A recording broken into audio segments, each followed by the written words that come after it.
দর্শক, প্রধানমন্ত্রী তারেক রহমান এখন বক্তব্য রাখছেন কক্সবাজারে। আমরা সরাসরি সেখানে চলে যাচ্ছি। মঞ্চে উপস্থিত এই এলাকার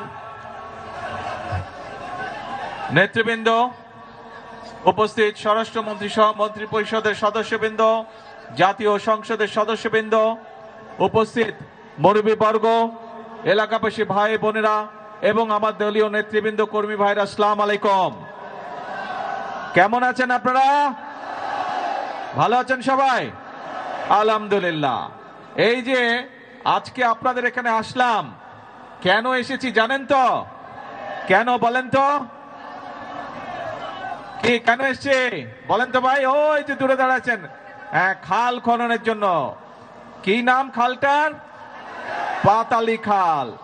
এই খালটা কিন্তু আজকে যে আমরা পুনর্খননের কাজে হাত দিয়েছি, এই খালটা প্রথম খনন করেছিলেন আজকে থেকে 50 বছর আগে কে? শহীদ রাষ্ট্রপতি জিয়াউর রহমান।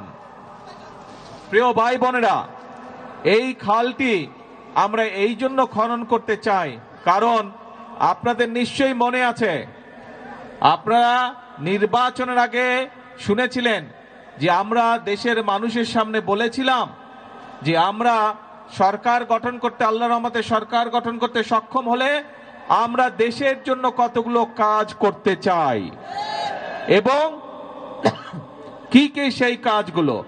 সেই কাজগুলো ছিল আজ যে খাল খনন কর্মসূচি এখানে উদ্বোধন করলাম আমরা।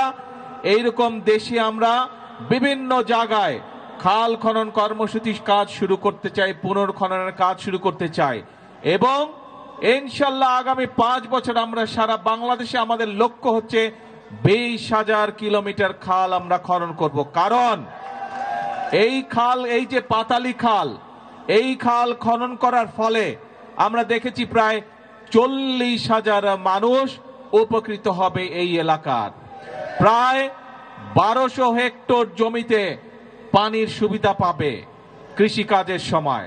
প্রায় 1200 মেট্রিক টন খাদ্যশস্য বেশি উৎপন্ন হবে এই এলাকায় এবং সরাসরি প্রায় 8,500 কৃষক ভাই সেই সেচ সুবিধা পাবে এই খাল পুনর্খনন করার মাধ্যমে।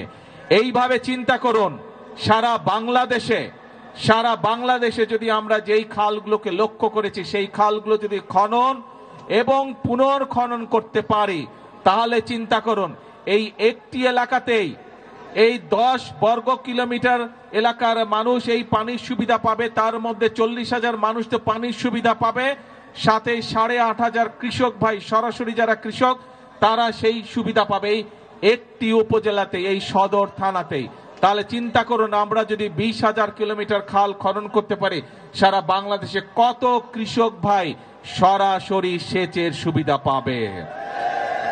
আমরা আগেই বলেছি, সব সময় বলছি, আজকেও বলছি, বিএনপির রাজনীতি হচ্ছে মানুষের জন্য রাজনীতি এবং সেই জন্যই আমরা কৃষক ভাইদের পাশে দাঁড়ানোর জন্য, কৃষক ভাইদের সুবিধার জন্য, কৃষক ভাইদেরকে স্বাবলম্বী করে গড়ে তোলার জন্য আমরা এই খাল খনন কর্মসূচি যেমন শুরু করেছি, একই সাথে আমরা নির্বাচনের আগে বলেছিলাম যে আমরা কৃষক ভাইদেরকে প্রতি বছর তাদের বীজ, কীটনাশক, ওষুধ বলুন, সার বলুন কেনার জন্য প্রতি বছর এককালীন আমরা তাদেরকে 2,500 টাকার একটি সুবিধা দিতে চাই এবং সেটি দিব আমরা ইনশাল্লাহ কৃষক কার্ডের মাধ্যমে।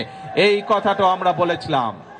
আপনারা জানেন 2 দিন আগে আমরা বাংলাদেশে বিএনপি, এই বর্তমান সরকার গত ফেব্রুয়ারি মাসের 17 তারিখে সরকার গঠনের পরে এই গত 2 দিন আগে আমরা বাজেট উপস্থাপন করেছি। সেই বাজেটে আমরা কৃষকদের জন্য, কৃষক ভাইদের জন্য আমরা বরাদ্দ রেখেছি এবং ইনশাল্লাহ আগামী জুলাই মাস থেকে শুরু করে পর্যায়ক্রমিকভাবে আগামী 1 বছরের ভিতরে আমরা বাংলাদেশের প্রতিটি উপজেলায় 8 থেকে প্রায় 10,000 কৃষক ভাইদের কাছে আমরা এই কৃষক কার্ডের সুবিধা পৌঁছে দিতে সক্ষম হব ইনশাল্লাহ। প্রিয় ভাই বোনেরা, আগেই বলেছি আমাদের রাজনীতি হচ্ছে এই বাংলাদেশের জন্য, আমাদের রাজনীতি হচ্ছে এই বাংলাদেশের মানুষের জন্য। আমরা জানি গ্রামে গঞ্জে মিলিয়ে বাংলাদেশের শতকরা 70 থেকে 80% মানুষ, খেটে খাওয়া মানুষ বাংলাদেশের গ্রাম অঞ্চলগুলোতে বাস করে। বাংলাদেশের জনসংখ্যার অর্ধেক হচ্ছে নারী। এখন এই নারীদের দেশনেত্রী খালেদা জিয়া শিক্ষার ব্যবস্থা করে দিয়ে গিয়েছিলেন, বিনামূল্যে শিক্ষা ব্যবস্থা। সেই শিক্ষা ব্যবস্থা ক্লাস 1 থেকে ইন্টারমিডিয়েট পর্যন্ত দেশনেত্রী খালেদা জিয়া করে দিয়ে গেছিলেন। এই নারীরা যদি শিক্ষিত না হয়, তারা যদি স্বাবলম্বী হতে না পারে, তাহলে পুরুষের পাশে দাঁড়াতে পারবে না এবং বাংলাদেশ এগিয়ে যেতে পারবে না। সেই জন্য এই নারীদের শিক্ষা ব্যবস্থা, তারা যাতে আরো শিক্ষার সুযোগ পায়, সেই জন্য স্নাতক পর্যন্ত বা ডিগ্রি পর্যন্ত আমরা এই বর্তমান সরকার মেয়েদের শিক্ষা ব্যবস্থা ফ্রি করার ঘোষণা দিয়েছে। এবং শুধু তাই নয়, একই সাথে আমরা যারা ভালো রেজাল্ট করবে তাদেরকে আমরা উপবৃত্তিও দিব, সেই ব্যবস্থাও আমরা রেখেছি এই বাজেটের মধ্যে। এবং একই সাথে এই যে বাংলাদেশের শতকরা 70% মানুষ, অন্তত 70% মানুষ যে গ্রামে বসবাস করে, এই গ্রামের পরিবারগুলোকে স্বাবলম্বী করে গড়ে তোলার জন্য আমরা মায়েদের হাতে ফ্যামিলি কার্ড তুলে দেবার ঘোষণা দিয়েছি। এবং যেমন স্বরাষ্ট্রমন্ত্রী এখানে একটু আগে বলেছেন যে ভোটের দাগ শুকানোর আগেই আমরা আমাদের যে প্রতিশ্রুতি দিয়েছিলাম নির্বাচনের আগে, সেই প্রতিশ্রুতি পালনের কাজ শুরু করেছি। আপনাদের নিশ্চয়ই মনে আছে, কালি শুকানোর আগেই আমরা ফ্যামিলি কার্ড দেওয়ার কাজ শুরু করেছি। এই সেই ভোটের কালি শুকানোর আগে আমরা কৃষক কার্ড দেওয়া শুরু করেছি। ভোটের কালি শুকানোর আগে আমরা খাল খননের কাজ শুরু করেছি। ঠিক যেভাবে ফ্যামিলি কার্ডের কাজ শুরু করেছি, ইনশাল্লাহ আগামী 1 বছরের মধ্যে বাংলাদেশের প্রতিটি উপজেলায় আমরা চেষ্টা করছি প্রত্যেক উপজেলা 8 থেকে 10,000 মায়ের হাতে আমরা এই ফ্যামিলি কার্ডের সুবিধা তুলে দিব। প্রিয় ভাই বোনেরা, আপনারা দেখেছেন যে বাজেট ঘোষিত হয়েছে 2 দিন আগে, সেখানে আমরা বলেছি আমরা এই দেশের মানুষের চিকিৎসার ব্যবস্থা ঘরে ঘরে পৌঁছে দিতে চাই। মানুষ যাতে চিকিৎসা সুবিধা পায়, মানুষ যাতে স্বল্প মূল্যে ওষুধ পেতে পারে, তার জন্য আমরা ব্যবস্থা গ্রহণ করছি। এবং সেই জন্যই অনেকগুলো চিকিৎসা ব্যবস্থার অনেকগুলোর উপরে আগের সরকারগুলো ট্যাক্স রেখে গিয়েছিল, ভ্যাট দিয়ে গিয়েছিল, আমরা সেই ট্যাক্স গুলো আমরা উঠিয়ে নিয়েছি। তার ফলে আগে একজন হার্টের রোগী সে যদি স্টেন্টিং করত, তাহলে তার যেখানে প্রায় 1.25 লক্ষ টাকার মতন খরচ হতো, সেই টাকা এই ট্যাক্স উঠায় নেবার পরে আগামী জুলাই মাস পর থেকে ইনশাল্লাহ সেটি প্রায় অর্ধেকে নেমে আসবে। শুধু তাই নয়, অনেক মানুষ, বাংলাদেশের অনেক মানুষ কিডনি ডায়ালিসিস রোগী আছে, কিডনি ডায়ালিসিস করতে হয়, সেই ডায়ালিসিসের যে ওষুধ আসে সেটিরও ট্যাক্স তুলে নেওয়া হচ্ছে। তার ফলে এখন প্রায় 800 থেকে 8,000 টাকা পর্যন্ত প্রত্যেকটি রোগীর, প্রত্যেকটি ডায়ালিসিসের ক্ষেত্রে খরচ কমে আসবে। প্রিয় ভাই বোনেরা, এই কাজগুলো করার উদ্দেশ্য এবং কাজগুলো করার লক্ষ্য একটি। কি সেই লক্ষ্য? সেই লক্ষ্য হচ্ছে দেশের মানুষ যাতে একটু ভালো থাকতে পারে। আজকে সকালবেলায় আসার সময় যখন আমি প্লেনে করে এই কক্সবাজার আসছিলাম, তখন আমি প্লেনে বসে বসে পত্রিকাগুলো দেখছিলাম যে কি কি সংবাদ করেছে। অনেকগুলো পত্রিকাতে আমি দেখলাম, পত্রিকাগুলো নিউজ করেছে প্রতিবার বাজারের সময় নিত্য প্রয়োজনীয় জিনিসের মূল্য পরের দিনই বৃদ্ধি পায়। আল্লাহর রহমতে আলহামদুলিল্লাহ, শুকুর আলহামদুলিল্লাহ, এইবার বাজেট দেওয়ার পরে এখন পর্যন্ত কোনো জিনিসের দাম বৃদ্ধি পায়নি। কারণ চাল, ডাল, তেল, নুন সব প্রয়োজনীয় যে জিনিসগুলো আছে তার উপরে যে সকল ট্যাক্স ছিল, বর্তমান সরকার এই 2 দিন আগের বাজেটে 60টি পণ্যের উপর থেকে ট্যাক্স তুলে নিয়েছে, যাতে করে নিত্য প্রয়োজনীয় জিনিসের দাম না বাড়ে। প্রিয় ভাই বোনেরা, কারণ উদ্দেশ্য একটি, লক্ষ্য একটি, দেশের মানুষ যাতে ভালো থাকতে পারে। কিন্তু প্রিয় ভাই বোনেরা, আমরা যেমন মানুষের নিত্য প্রয়োজনীয় জিনিসের, ওষুধ, বিভিন্ন চিকিৎসার বিষয়ের ট্যাক্স কমে দিয়েছি যাতে সেগুলোর দাম কমে যায়, যাতে মানুষ স্বস্তিতে থাকতে পারে। আমরা ট্যাক্স বাড়িয়েছি কিসে? আমরা ট্যাক্স বাড়িয়েছি মদের উপরে। আমরা ট্যাক্স বাড়িয়েছি কিসে? আমরা ট্যাক্স বাড়িয়েছি সিগারেটের উপরে, যা মানুষের জন্য ক্ষতিকারক।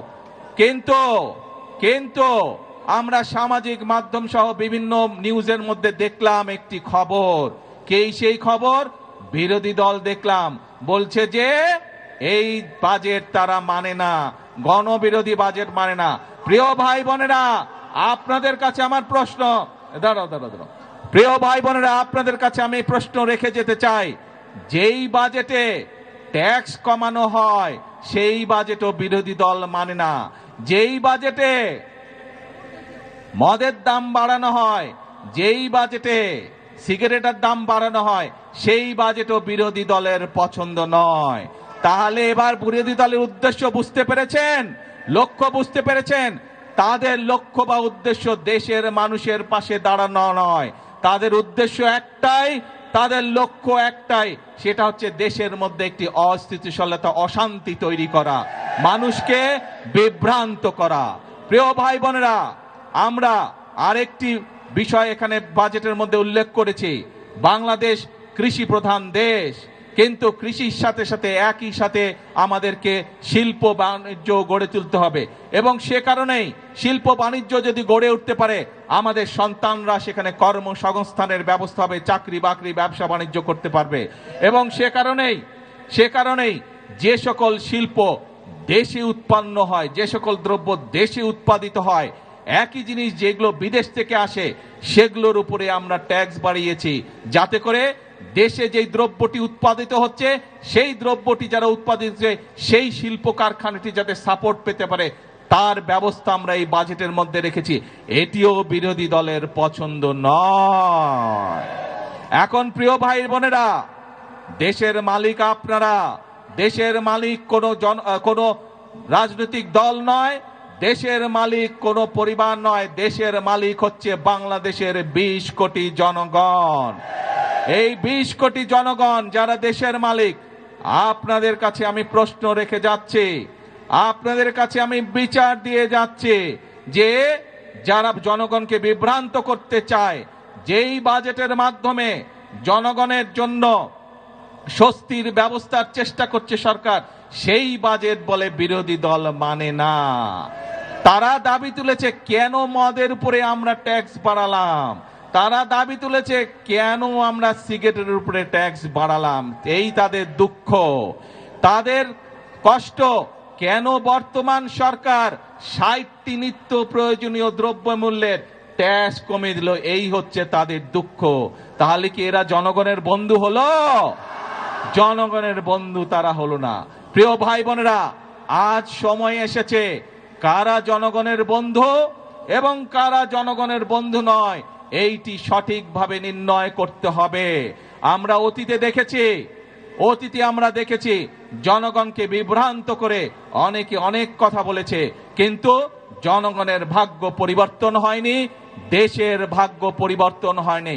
এই প্রথম আমরা চেষ্টা করছি প্রিয় ভাই বোনেরা, বিএনপি যেমন অতীতেও চেষ্টা করেছে, আপনারাই বলেছেন এইখানে শহীদ জিয়া খাল খনন করেছিলেন, দেশনেত্রী খাল খনন করেছিলেন, বৃক্ষরোপণ করেছিলেন, এই কাজগুলোর মাধ্যমে ধীরে ধীরে দেশের অবস্থার পরিবর্তন হচ্ছিল। কিন্তু যারা বিভ্রান্তকারী, যারা ষড়যন্ত্রকারী, বিভিন্ন সময় তারা ষড়যন্ত্র করেছে এবং ষড়যন্ত্র করে মানুষের ভাগ্যের পরিবর্তনের যে গতি তাকে তারা বন্ধ করতে চেয়েছিল, দেশের ভাগ্যের পরিবর্তনের যে গতি তাকে তারা বন্ধ করতে চেয়েছিল। বিগত 12 তারিখের নির্বাচনে বাংলাদেশের মানুষ সিদ্ধান্ত নিয়েছে দেশের জন্য যারা কাজ করে তাদেরকেই বাংলাদেশের মানুষ দায়িত্ব দিয়েছে। আগেই বলেছি আমাদের সকল বিএনপির সকল ক্ষমতার উৎস হচ্ছে জনগণ, কাজেই জনগণের শক্তি হচ্ছে আমাদের শক্তি, জনগণের সমর্থন হচ্ছে আমাদের সবচেয়ে বড় সমর্থন, জনগণের শক্তি হচ্ছে আমাদের সবচেয়ে বড় শক্তি।